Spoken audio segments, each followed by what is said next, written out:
ஆச்சரியமா இருக்கு. ரசூலுல்லாஹ் இந்த அளவு ஃபாத்திமா நாயகத்தை நேசிப்பாங்களா? சஃபர்ல கிளம்பி போறதா இருந்தா கடைசியா ஃபாத்திமா நாயகியை பார்த்துட்டு ரசூலுல்லாஹ் போவாங்க. திரும்பி சஃபர் முடிச்சு வரும் பொழுது முதல்ல ஃபாத்திமா நாயகியை ரசூலுல்லாஹ் பார்ப்பாங்க. என்ன எழுதுறாங்க மகான்கள்? போகும்போது கடைசியா பார்க்கறது, வரும்போது ஃபர்ஸ்ட் பார்க்கறது. ஏனென்றால் இந்த பிரிவுடைய காலம் இருக்கிறது, அது கொஞ்சம் கொஞ்சமாவது பக்கத்துல இருக்க வேண்டும் என்பதற்காக வேண்டி திரும்பி வந்து கடைசியா பார்க்கறது இல்லை, திரும்பி வந்து முதல்ல பார்க்கறது, போகும்பொழுது கடைசியா பார்க்கறது. இவ்வாறு பெருமானார் ஸல்லல்லாஹு அலைஹி வஸல்லம் ஃபாத்திமா நாயகியை நேசித்தாங்கன்னு இருக்கிறாங்க.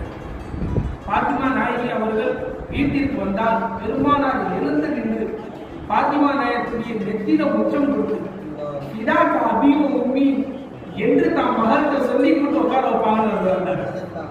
பெருமானார் ஸல்லல்லாஹு அலைஹி வஸல்லம் என் தாயும் தந்தையும் தங்களுக்கு அர்ப்பணம் என்று தன்னுடைய மகளை பார்த்து ஃபாத்திமா நாயகியை பார்த்து பெருமானார் ஸல்லல்லாஹு அலைஹி வஸல்லம் சொல்லி வரவேற்பு உட்கார வைப்பார்கள் என்றால் அல்லாஹ் அக்பர். என்ன ரசூலுல்லாஹி ஸல்லல்லாஹு அலைஹி வஸல்லம் ஃபாத்திமா நாயகியை நேசித்தார்கள் என்றால் அவர்களை சும்மா நேசிக்க வேண்டும். பெருமானார் ஸல்லல்லாஹு அலைஹி வஸல்லம் மகள் அவருடைய மகாம் சொர்க்கத்தில் உள்ள பெண்களுக்கெல்லாம் தலைவியாக இருக்கிறார்கள் என்றால் சாதாரண விஷயம் இல்லை.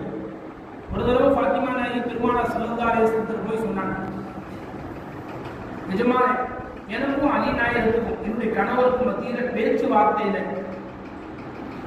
கொஞ்சம் பேச்சுவார்த்தை நீளும் பொழுது என் கணவருக்கு வருத்தம் வரும்படியாக ஒரு வார்த்தையை நான் பேசுறேன், வருத்தம் வரும்படியாக வார்த்தை பேசுறேன், அதில் செய்தால் கோச்சிக்கிட்டாங்க. அந்த கோபத்தை தணிப்பதற்காக வேண்டி நான் 70 தடவை சுத்தி சுத்தி வந்து அவங்கள்ட்ட மன்னிப்பு கேட்டேன். அலி நாயகத்துல 70 தடவை மன்னிப்பு கேட்டிருக்கார். 70வது தடவை மன்னிப்பு கேட்டதுக்கு அப்புறம் தான் அலி நாயகம் பொருந்திக்கிட்டாங்க என்று ரசூலுல்லாஹி ஸல்லல்லாஹு அலைஹி வஸல்லம் ஃபாத்திமா அம்மா நடந்த செய்தியை சொல்லி காட்டுறாங்க. இதை கேட்ட பெருமானார் ஸல்லல்லாஹு அலைஹி வஸல்லம் சொன்னாங்களா, ஃபாத்திமா நீ நல்ல வேலை செஞ்ச, ஒரு வேலை நீ உன் கணவர் கோபமாக இருக்கும் நிலையில் வஃபாத் ஆகியிருந்தால் உன் ஜனாசாவை நான் தொழு வச்சிருக்க மாட்டேன். என்ன சொன்னாங்க பெருமானார் ஸல்லல்லாஹு அலைஹி வஸல்லம், நீ நல்ல வேலை செய்ய, 70 தடவை சுத்தி சுத்தி போய் என்ன செஞ்சிட்டீங்க, மன்னிப்பை வாங்கிட்டீங்க.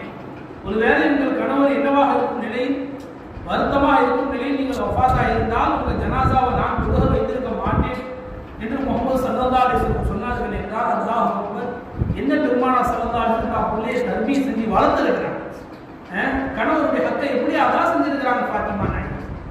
நம்ம பெண்களுக்கு சொர்க்கத்துக்கு போகணும்னு ஆசை இருக்கு, ஆனா ஃபாத்திமா நாயகி கணவருக்கு நடந்துக்கிட்ட மாதிரி நடந்துக்கிட்டு ஆசை கிடையாது.